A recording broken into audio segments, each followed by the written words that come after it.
Fait qu'aujourd'hui, oui, je fais de l'accompagnement d'entrepreneurs. Ce que je faisais un peu d'ailleurs dans toutes ces années d'entrepreneuriat-là, j'ai toujours eu souvent, tu as des gens que je connaissais, là, des amis ou des amis d'amis qui venaient me voir et qui me disaient, écoute, je pars quelque chose, est-ce que tu t'accepterais de m'accompagner un peu là-dedans? Puis de façon assez informelle, j'en ai fait là, pas mal toute ma carrière, à partir du moment où j'ai eu un peu d'expérience, disons.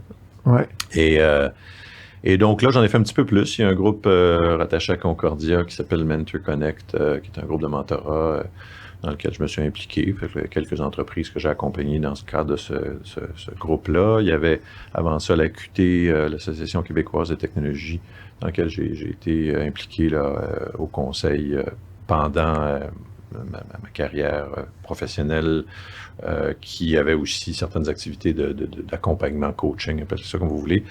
J'en ai fait aussi à travers ça. Puis il y en a d'autres que j'ai faites de façon moins de l'accompagnement, mais des conseils d'administration, puis des trucs un petit peu plus structurés. Fait qu'aujourd'hui, je dirais qu'une bonne partie de mon temps passe à ça, là, entre quelque part là, dans l'éventail du mentorat jusqu'au conseil d'administrateur de société, de compagnie. Et puis j'ai d'autres intérêts aussi qui ont plus rien à voir avec la technologie, le domaine de la construction, des projets de développement immobilier, toutes sortes de choses. Ça, c'est comme un autre volet.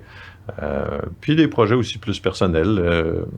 Avec ma conjointe, là, on s'était toujours dit que si on arrivait à avoir un peu plus de temps on voudrait voyager. On est parti 3 mois et demi en Asie. On s'est permis La COVID a un petit peu ralenti ça. Ouais, c'est pas le meilleur temps pour voyager, ouais. mais... Mais sinon, on s'est permis de voyager. On s'est permis aussi de prendre du temps pour nous. Super.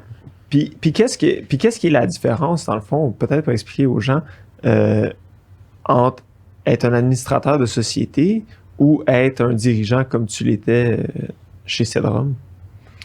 Fait un conseil d'administration, c'est une drôle de bébête. Hein? C'est un groupe d'individus. La plupart du temps, à part dans les toutes petites compagnies où souvent au départ, le président puis ses associés, puis le conseil d'administration, puis les actionnaires, c'est toute la même chose. Là. Mais dès que les entreprises commencent à avoir un petit peu plus de taille et à grossir un peu, les conseils d'administration sont souvent composés de gens qui connaissent pas tant que ça le quotidien. Donc, ils vont se pencher 3-4 fois par année sur une entreprise, qui vont se faire présenter des choses, puis qui, sur la base d'assez peu d'informations, vont devoir essayer de se faire une tête sur la santé de l'entreprise, puis, en dernier recours, qui ont le pouvoir de prendre des décisions qui peuvent avoir des impacts importants, qui peuvent aller jusqu'à éventuellement un redressement ou de virer le président ou de bloquer un projet d'investissement ou au contraire d'autoriser. Donc, c'est une drôle de fonction. Ça demande une certaine rigueur. Il faut être capable de... puis en même temps, c'est un délicat équilibre entre trop de détails et pas assez d'informations. Donc, il faut être capable de faire confiance, poser juste assez de questions pour essayer de se faire une tête à ce que les gens qui sont là sont vraiment en contrôle ou ils font semblant. Ouais. Et éventuellement, creuser. Si on a l'impression à un moment donné qu'on a trouvé quelque chose, des fois on tire, puis des fois c'est une maille, puis on détricote, puis fait que ça a quelque chose d'assez intéressant. Moi, je pense qu'avec le temps, j'ai développé aussi cette capacité à être de plus en plus avec un regard, parce que même comme président de la compagnie, au fur et à mesure que j'avais une équipe de plus en plus efficace, de plus en plus, je me détachais du quotidien. Est-ce que tu avais un conseil d'administration? Ah oui, il y avait un conseil chez Cedrum. On avait un co-actionnaire. Je n'ai pas raconté toute la séquence, mais on a eu un co-actionnaire qui est arrivé dans la compagnie à peu près en 1996, qui était Transcontinental, qui a fait l'acquisition, comme si vous voulez, notre partenaire qui était déjà dans l'entreprise à ce moment-là.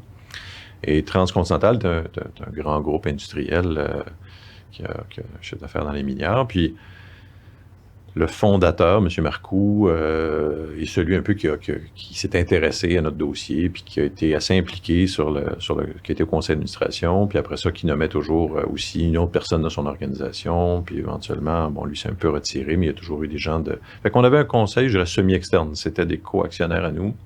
Chez nous, pour toutes sortes de raisons, on a à peu près jamais eu un administrateur complètement externe, mais je vous dirais que Transcontinental ne connaissait pas les opérations quotidiennes. Il était actionnaire silencieux chez nous. Ouais. Fait que oui, on avait quand même un conseil relativement formel auquel moi je devais me soumettre, dans le sens où je vais, je dirais 3-4 fois par année, là, venir présenter l'entreprise, puis essayer de leur expliquer le plus simplement, mais le plus clairement possible, ce qui se passait, où on s'en allait, pourquoi, où étaient les menaces. Puis ce travail de synthèse-là, souvent les gens qui n'utilisent pas bien leur conseil le voient comme oh, il faut que je me soumette à ça, puis j'ai utilisé ce mot-là, j'aurais peut-être pas dû, parce qu'en fait, c'est une super opportunité pour nous-mêmes se questionner. Puis le travail préparatoire à un conseil d'administration, pour moi, avait beaucoup de valeur, parce que je me disais, bon, si je regardais ça de l'extérieur, quelles questions je me poserais? Ben, je me poserais, entre autres, celle-là, comment ça se fait que tel chiffre sur l'état financier vient varier de façon inhabituelle dans les derniers mois? Ah. Dans le fond, j'aurais peut-être me la poser aussi comme dirigeant, puis dans le fond, qu'est-ce qui se passe là? Puis des fois, en creusant, tu finis par... puis là, tu fais une autre analyse, puis une autre analyse. Fait que quand tu arrives au conseil, tu as les réponses, mais si tu n'avais pas fait ce travail préparatoire-là, tu l'aurais peut-être pas vu, petite lumière-là qui venait de s'allumer. Fait que le réflexe de développer des tableaux de bord, de trouver des outils pour analyser la santé de ta compagnie, ben tu le fais souvent si tu es obligé de le faire, parce que sinon, tu as le nez dans le guidon, puis tu passes à côté, puis... fait que ça a ce bénéfice-là de forcer, moi je trouve, les dirigeants à prendre ce petit temps-là pour analyser leur compagnie puis voir s'il y a des menaces. Puis, ce qui est pas toujours facile à faire.